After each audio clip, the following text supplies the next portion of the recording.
What's up, everyone? Mark Lobliner, TigerFitness.com, alongside Steve Shaw, editorial director at TigerFitness.com. Notice we're jockeying for position right here. Anyway, we actually read an article, a hit piece on the IFBB and current bodybuilders by a competing publication that we felt the need to rebuttal. What's the proper word for that? I rebutted this morning, Mark. He rebutted the hell out of that. I rebutted this weekend. So anyway, so the funny thing is that we read this, we're both like, wait, this is not right. So has bodybuilding lost its way? And Steve and myself, we've been fans of bodybuilding for a long time. You know, we're both older gentlemen. I'm in my mid-30s. He's in his mid-40s, I'd say.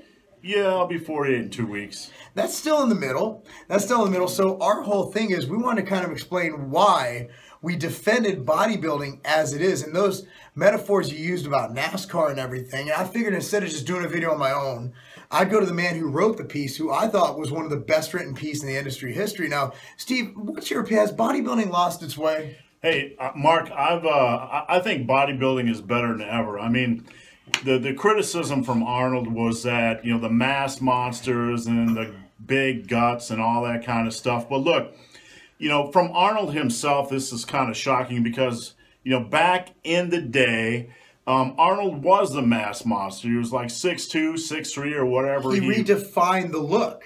Right, and you got guys like, even back in my day, Sergio Oliva, Tom Platz with those quads. Tom is a guy that inspired me to start lifting. It was Bertil Fox's bicep peak. It's always, the sport has always been about size. The size has always shocked. It's always motivated people. It's always motivated me to push my limits.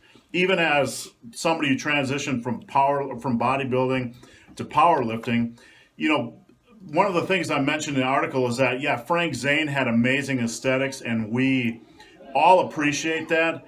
But the shock value, really, the shock value in bodybuilding is what has always driven the sport, and therefore I believe it's stronger than ever. Now, I also wanted to go into something that they brought up in the article, in the alternative piece, that it's the guts and the bellies and the this and the that. And then I was sitting in the front row at the Olympia, and let me just go over what they're rewarding now. Phil Heath did not have a distended gut on stage. Nope. Dexter Jackson, one of the tightest waists in bodybuilding history. He looks great. Sean Roden. Looks awesome. Shredded, no distended gut, okay? Dennis Wolf, again, no distended gut, no signs of distended guts. I mean, obviously when they're relaxed, yeah, okay, they're not going to be as tight as they are when they're flexed. But again, these guys weigh upwards of 260 to 300 pounds. Big Rami at 315 pounds, tight, small, hard waist. Now, there are guys, there was a guy on stage, I think it was from Poland, who looked like he was about to give birth to triplets. But where did he place? Exactly, he didn't place. They're not rewarding mass monsters. They're not rewarding GH bellies. Bodybuilding has not lost its way. Bodybuilding has simply evolved. Steve, the NASCAR, you know, it's like, oh, well, it's unhealthy. It's this, it's that. Have you guys ever heard of Dale Earnhardt? If he was going 100 miles per hour, he would have won. He would have, I'm sorry, he would have lived. He would have lived. But he was going 200 miles an hour. Anytime sports get faster and bigger and stronger, and NFL players, why do you think you're getting all concussions now versus back in the day? Sure, they're being diagnosed more, and we actually record them. But have you ever thought that the average lineman weighed about 220 pounds in the 70s and 60s? Now they weigh over 300 pounds. They're running faster than ever, head first at each other. Anytime things progress, the risk goes up. Yeah, you can try to restrict size, whatever that means, by judging, but guys are always going to look for an advantage. This is a body sport. You know, you have supplements, you have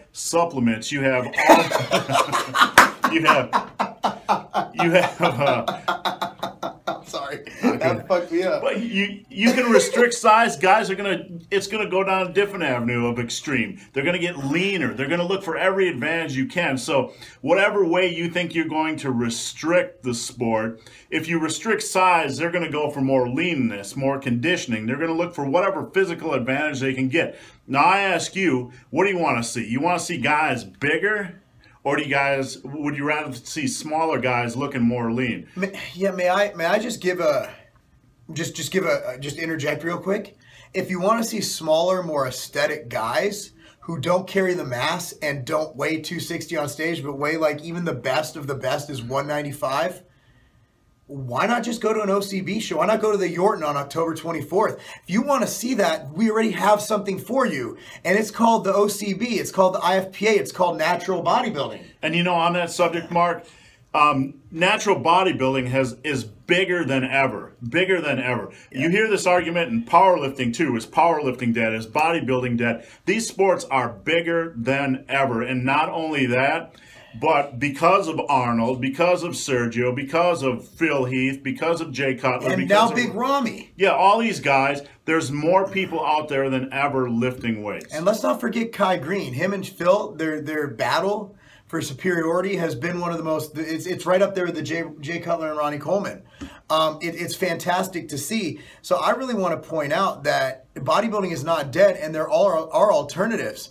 And instead of saying bodybuilding is dead, if you really think that, go support the IFPA. But if you want to see the biggest, nastiest, most shredded guys who don't have bloated guts, if I was Phil Heath and I was Kai Green and I was Dennis Wolf and I was anybody in the top 7 who did not have guts, I was there at the Mr. Olympia, I would go up to that other site and I would curse them out, and I would probably slap my penis on their table, because that's just an offensive thing to say, that bodybuilding's lost its way, when the top 6 at the Olympia are not only mass monsters, but they've managed to control their waists and they come in condition. Look, Arnold never had shredded glutes. Okay, not only are these guys holding onto the mass, but they're also coming in condition, and you guys are talking like drugs didn't exist. I said drugs, not other supplements. Sorry, Steve. I know you're trying to keep this PG.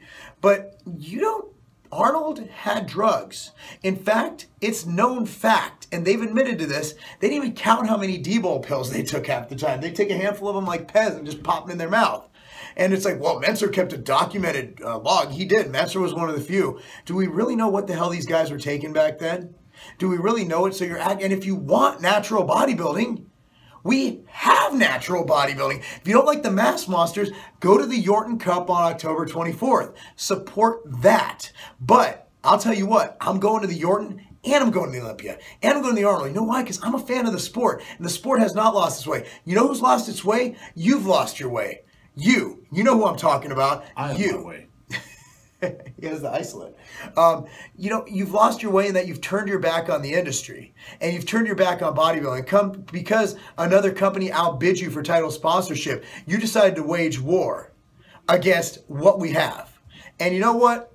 I will stand for taking down a corporation. I will stand for you taking shots at Mannion and the NPC and the IFBB. But once you start really taking shots at Phil Heath and Kai Green by saying that the guys who win have bloated guts, shame on you. Let's say theoretically, Mark, you started a new federation and you This is in theory, right? In theory. Because this would never happen. This is theory, speculation. It would never happen. Speculation. Yeah. And let's say you started a new federation and you didn't want the big mass monsters, so the guys were a little bit smaller, a little bit less impressive. And how long do you think that would last? Remember when the 212 was the 202s? Uh-huh. How long did that last? 2 years? Yeah. Anybody remember Vince McMahon? WBF? The WBF. And that really They had mass monsters and they couldn't even compete. Here's the bottom line. Obviously, you're going to promote a smaller physique when all the big guys aren't going to jump ship. They're not. So you know what? You can have your little playtime over there. You can go ahead and bash the IFBB and the NPC. At the end of the day, I support bodybuilding. I don't support an organization or a publication coming out to benefit themselves and trashing what we have. And that's why we've taken the stance we have. Look, I've been the biggest critic of the NPC and the IFBB ever. Search my videos. Go ahead. However, in this case, I think it's unfounded. I think it's unjust, and it's taking a shot at my friends, the Kai Greens of the world, the Phil Heaths of the world. And that's why I'm kind of upset. Bodybuilding has not lost its way. It's not lost its way, but you're painting a picture of it losing its way, and it's evolution. Arnold was the biggest thing they saw back in the day. Who was before him? Reg Park? You think Reg was half the size of Arnold? I bet you people back then were saying, oh, that's just unattainable. That's just too big. Hey, I mean, we all respect Steve Reeves, but if Steve Reeves would have never made it in Hollywood, I mean, would we really be talking about him? Would we really remember him much? I mean, seriously. Yeah, and it's just one of those things that I look at it and I'm like, look, you know what? We get it. We get that you're trying to set a new organization. But I'm not going to stand by and watch you trash our competitors who've brought in the small waists, who've brought in the cuts, who brought in the shreds. And I'm not going to sit there because of a bad business move or whatever and watch this happen. Bodybuilding hasn't lost its way. Go support bodybuilding, support the Olympia, support the Arnold, support the Yorton, support NABA, support those organizations because they support you. And give me the mass monsters. because well, basically fabricating a bunch of BS that isn't true just to take a jab at someone, that's not a game.